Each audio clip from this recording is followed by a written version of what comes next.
should probably have introduced myself first.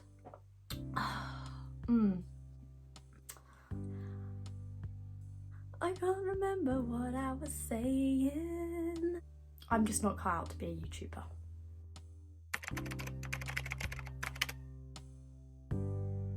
Hello everybody, welcome to my channel. My name is Flo and I'm a newly qualified nurse who has just started working in the community. I've had loads of people asking me on my Instagram at Nursingwithflo and my TikTok asking for me to try and do YouTube videos, which I have been meaning to do, but even though I do quite a few kind of real style videos over on my Instagram, I just find doing a sit down video like this with like my little cup of tea really awkward, and I just don't really know what to say or if anyone's even going to want to watch it, or I don't even know how I'm going to edit this. Like I have no idea like what do I even use to edit this, but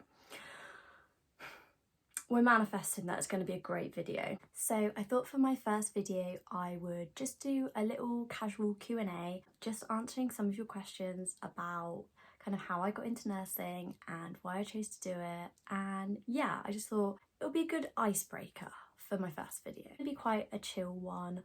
I'm gonna try and not speak too fast or waffle because those two things are something I am great at. And yeah, I hope you really enjoyed the video. Don't forget to subscribe and like if you do, and let's get to it. So the first question is, what route did you take to become a nurse? So I obviously went to school and did my GCSEs. I was reasonably academic at school. I think I got like a B in maths, an A in English. Science, I got above, I think I got C's and above. I'm pretty sure for nursing, off the top of my head, you need at least 5 GCSEs, and they do like it if you've got a C and above in maths and English. Instead of doing A-levels, I then decided to go to college and do a extended level 3 BTEC diploma in health and social care, which when I found out about that, I was literally so happy, because when I went to an open day to look at doing A-levels, some man said to me, oh, you can't be a nurse unless you do A-level chemistry, which literally chemistry was literally like the bane of my life at school. Like, I don't know if it was because of my chemistry teacher was just evil, but yeah, there's no way I'd do A-level chemistry. Like, I would just quit straight away. So I was like, oh my gosh, like I don't think I can become a nurse anymore. Like I really don't want to have to do A-level chemistry. And then literally the table right next to that one at this like little kind of open day fair, there were these people in scrubs and they were talking about their health and social care BTEC diploma. I went over and literally they were like, it's 2 years, it's all coursework based, you get a couple of kind of like volunteering placements, so you get a little bit of an insight into nursing, and you learn loads of different modules about various kind of things to do with healthcare. I think at the end I came out with the equivalent of like A's and A stars at A level, whereas if I did A level exams I would literally have probably got like D's and E's and F's. I'm just so grateful that I did that BTEC diploma. So definitely, if you want a career in healthcare, you don't have to be sure whereabouts in healthcare that you want to go, but I would really recommend the BTEC diploma. Sorry, I've gone on a bit of a tangent there. So yeah,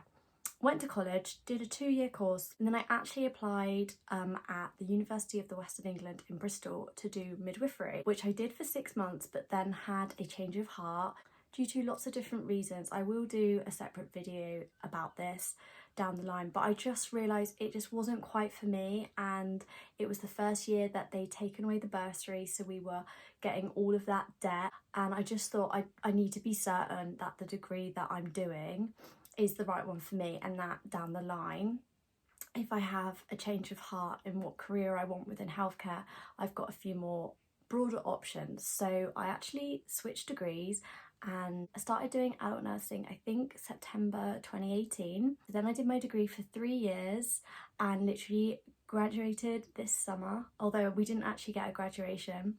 Thank you, COVID. And then I had, I think, a 3-month break just to kind of recover from the 3 years, and also studying during COVID. I started my new job as a newly qualified community nurse I think like the 8th of September, and I'm now almost 2 months in, which I literally find absolutely mental. But yeah, I'm absolutely loving my job, and all of that learning and school and coursework and exams was so worth it, and currently I am loving being a nurse. So question 2 is, what made you want to be a nurse? So I actually wasn't really sure on what I wanted to be whilst I was at school. I knew that I love talking, if you haven't realised, and I love being around people, and I like being busy, and I knew that I didn't want to be sat in an office. And then when I was kind of in my teen years, I did a bit of obviously like hospitality. Like I feel like every single person ever has been a waitress at least once in their life. I was a waitress at like 5 different places. So I quickly learned that I did not want to work in hospitality or retail. Everyone had always kind of made comments that I was too nice and too caring. So I feel like I've always been quite an empathetic and caring person. Oh, excuse me. I think the turning point for me when I realised I wanted to be in healthcare was just as I was finishing GCSEs, and I was watching lots of programmes like 24 Hours in A&E, Call the Midwife, Ambulance, all these different programmes that were kind of healthcare related, and I just felt so inspired by the people that were on the screens and thinking, what an amazing job being able to help people as literally as your job. Like I just thought it was amazing. In terms of why I chose nursing over any of the other degrees or professions was mainly because after realising that midwifery wasn't for me, I just felt like I needed something that was really broad and had loads of different avenues and options for me to go down. Also, a good thing with adult nursing is that if you were to change your mind down the line, you can then do little top-up courses to then be like a paramedic or a children's nurse or a learning disabilities nurse or a mental health nurse. So there is just so many different options, and if I wanted to be a midwife, then I also do have that option down the line as well. How did you find your degree overall?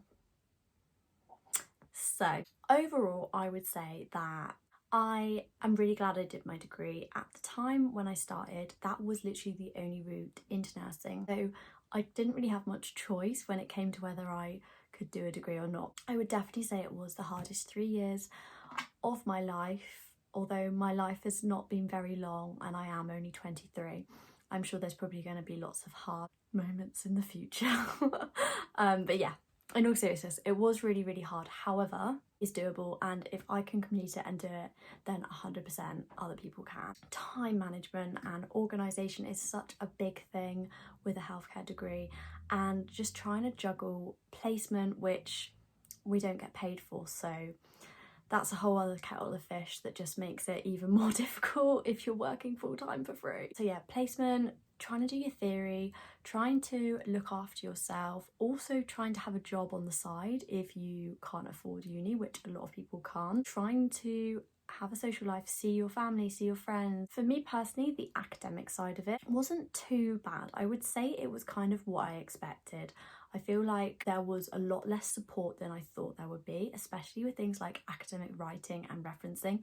They're just kind of like, here you go, do this assignment with no guidance. No, I'm joking. I had no idea how to reference before I started university, and to be honest, I still have no idea. My first day as a nurse, I was just like, I literally know nothing and I'm going to be rubbish. But actually, having said that, 2 months in, I actually feel like I'm doing okay, touch wood. You will surprise yourself. You will surprise yourself when you start your degree, and I think you will also surprise yourself once you qualify. So the last question, just for this little kind of get to know me video, which is probably really long because my editing isn't very good and I do waffle, is what made you choose community? There are so many different roles, like prison nurses, nursing home nurses. Obviously you've got ward-based nurses, but each ward is like a different speciality and using different skills. Intensive care, A&E, GP nurses, obviously community.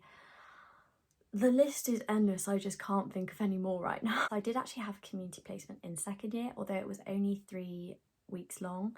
Thank you, COVID. I really liked being out and about, getting fresh air, being in lots of different environments, because one of the things I do find is I get bored really easily. So being in all these different settings, like various people's houses, residential homes, clinics and GP practices, I find it really interesting, and I feel like it just keeps my mind awake. I also love how differently patients act in their homes than in the hospital. I feel like we all get a little bit institutionalized when we are in a healthcare setting. I know I'm guilty of it when I go to the GP surgery. I'm kind of all uptight, and I kind of almost feel like I need permission from the healthcare workers to be able to do anything. When you're looking after patients in their own home, you are the guest and they're kind of in their element and in their comfort zone. And yeah, it's really interesting seeing how different people are when they're at home. I could literally waffle on about community nursing all day, so I feel like it is a different video. As a student nurse in 3rd year, knowing that I wanted to go to community but constantly hearing you need to go to a ward first, it was really scary kind of taking that leap to go to community first. But I knew at the end of the day that's where I wanted to be, and I would rather work somewhere where I'm happy and I get out of bed with a smile on my face than go somewhere because everyone else says I should and burn out within a month of being there and be unhappy and dread work. So I think that is a really important thing to bear in mind, especially with the climate of healthcare in this country at the moment, with staffing issues and underpay. Like, the job that you go for, you need to make sure you're happy and really look after yourself. And yeah, because burnout is very high at the moment. So that is the end of this little Q&A / get to know me. It's probably quite bitty and random, and yeah, I don't know I don't know how it's gone, but please leave me some feedback in the comments and let me know if there's anything else you'd like me to discuss or cover, or any like tips on how to improve my videos, things that I do that are annoying. And yeah, I'm really thankful if you have stayed this long and are still watching, and I would really appreciate it if you gave this video a like and subscribe to my channel.